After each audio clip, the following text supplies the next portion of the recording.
2 time போய் கூப்பிட்டு ஆளை பசங்களை கூப்பிட்டு அனுப்பிச்சு 2 டைம் வீட்டுக்கு விட்டுணும் சார். ஏமா அதுக்கு மத்திய முடியறாங்க. உங்க ஸ்கூல்ல கஷ்டமா இருக்கா? அதையும் கேட்டேன் சார். நீ நாங்க படிக்க வைக்க கஷ்டமா இருக்கா? உனக்கு என்ன? உங்க அப்பா கொண்டு விட்டாரு, உங்க அம்மா கொண்டு விட்டாங்க, ஸ்கூல்லேயே வச்சு அடிச்சு விட்டாரு, அழுன்னு அழுத. இப்ப ஏன் வரல? நாங்க பாஸ் பண்ண வைக்கிறேன்னு சொல்றேன், வந்து உட்காந்தா போதும் மண்டையில ஏத்திக்கிறேன்னு சொல்றேன்.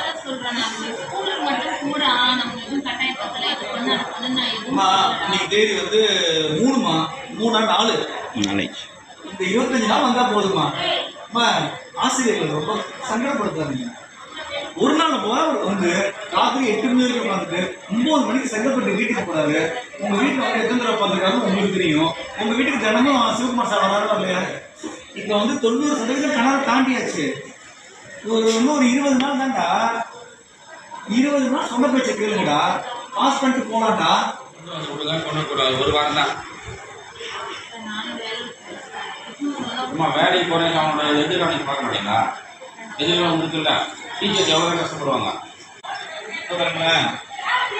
இந்த பையன் வெற்றிவேல்னு பேரு 10th படிக்கிறாப்ல. ஒரு வாரமா ஸ்கூலுக்கு வரல. இவர் ஆஃபன் அப்படிதான் மிஸ் ஆயிடுவாரு. அவங்க பேரண்ட்டு, அவங்க சிங்கிள் பேரண்ட்டு உங்களுக்கு வேலை பார்க்குறாங்க. உங்கள் காலையில் கட்டி கொடுத்துட்டு ஸ்கூலுக்கு அனுப்பி விட்டுட்டு தான் அவங்க போகிறாங்க. ஆனால் ஸ்கூலுக்கு வரல. நைட்டு வீட்டு 10 மணிக்கு தான் வராங்கன்னா எங்கே போயிடலாம் சொல்ல மாட்டேங்கிறாங்க. என்ன கேட்குறாங்க? அவங்க சைல்டு வெல்ஃபேர் ஆஃபீஸர். நீங்க கலெக்டர்கிட்ட ரிப்போர்ட் பண்ணுவாங்க. அவங்க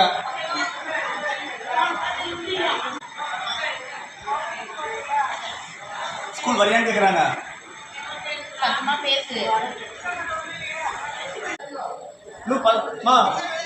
இவெல்லாம் வந்தா படிப்பாமா?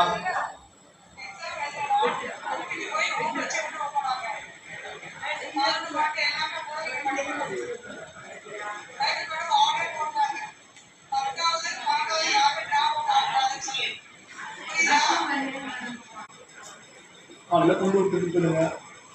நீங்க எக்ஸாம் கிளாஸ் இல்லைன்னா ஹாஸ்டல்ல கிளாஸ் நடக்குது. எக்ஸாம் நாளைக்கு வந்து ஹாஸ்டல்ல கிளாஸ் வரலன்னா நான் விட்டு தேட மாட்டோமா? புரியுதா? வந்துதான் ஆகணும். எக்ஸாம் எழுதிதான் ஆகணும். எக்ஸாம் எழுதுறதுக்கு முன்னாடி இங்க படிக்க வச்சுதான் நான் எக்ஸாம் பண்ணுவேன். படிக்கணும் எக்ஸாம்லாம் அனுப்ப மாட்டேன்.